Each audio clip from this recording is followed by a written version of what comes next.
know, TNT and ESPN are the biggest proponents of the network deals that they have right now. Obviously, with the NBA, you of course have the NBA League Pass, which I know a lot of people watch, including myself, at a cheaper price. I think it's actual steal. And I think if you bought the Michael Jordan edition of NBA 2K, you also got a year's worth of NBA subscription.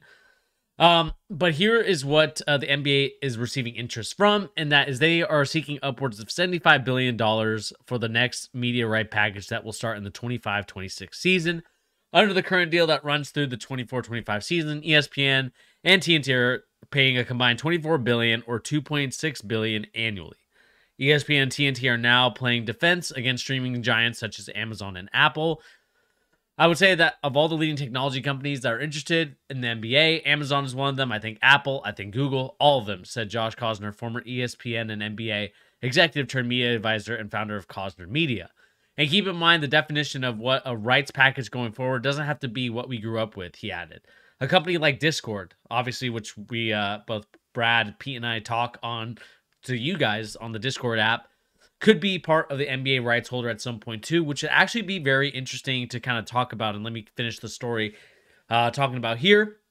Keep in mind that the NBA could put together a linear TV deal with ESPN TNT while also selling an executive streaming package. The NBA has already had $1.5 billion per year streaming deal with Tencent Holdings in China. The NFL is securing a long $100 billion plus media right payday last season. The NBA hopes to match it or come something close. Now, when we think about the media rights deal that we're seeing right now across all sites, across the NFL, Premier League, whatever sports you can think of, these companies are trying to accrue more and more money. More and more money means that teams like the Golden State Warriors can continue their dynasty.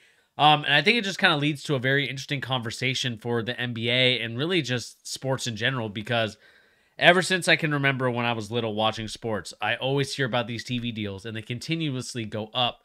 They go up in a linear progression. My worry at some point for sports will be, when will it start to plateau?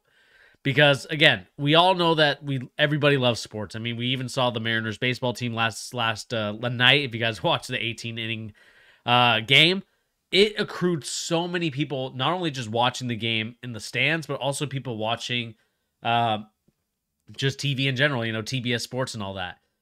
Sports will always continue to grow and grow, and I understand that that's kind of where sports are at, but I'm worried that at some point it will stagnate.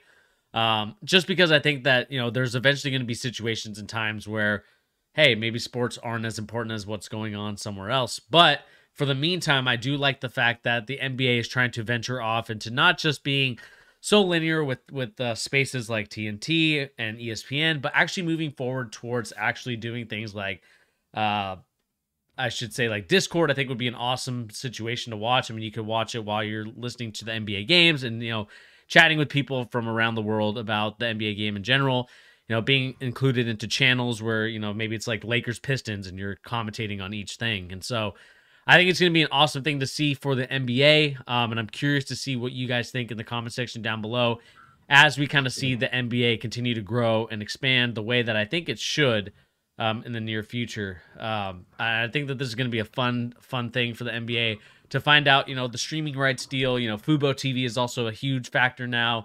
I think all these streaming sites are starting to become huge players in the game. The question now I have becomes, for also as well for fans too, is that, there's so many streaming sites that people already use. You got your Hulu's, your Netflix, your Disney Plus. I mean, at some point, when is it just going to be basically you're paying for cable, but just through all like 500 different websites? That's going to be the interesting conversation to kind of have moving forward with this stuff, is that, I kind of like the idea of NBA League Pass. It's awesome. I love it. And I love just basically just paying the $120, $140 it is to just watch any game I want, anytime I want, except if it's one of the local teams, which I think the Blazers are the local team here in Seattle until we get a team here in Seattle. But I think it's going to be very interesting. I think that, a lot of these, Apple, I think, is going to make a huge push. I think they want to continue their Apple TV Plus. And what better way to do it than by getting some exclusive rights to some NBA content, some sports content? Because really, I think that's what the most interesting thing is right now in terms of live stuff. Like, no one really cares about TV shows being live. No one really cares about news being live. The only thing that people really care about and really want to pay for when it comes to live stuff is sports, because sports, obviously, you have to watch it live to know the result. It's not like TV where you can kind of watch it at any time and it won't spoil anything. And so I think it's going to be a very interesting situation to kind of continue to monitor for the NBA. How do they deal with this whole situation with the NBA rights? And, I think that they want to get the same NFL bag, Premier League bag, whatever bag that they're trying to get, I think they will secure. They just better make sure that they are getting upwards to that $100 billion that the NFL has gotten to. So let me know in the comment section down below. What do you guys make of this whole story? I would love to know what you guys think in the comments section down below.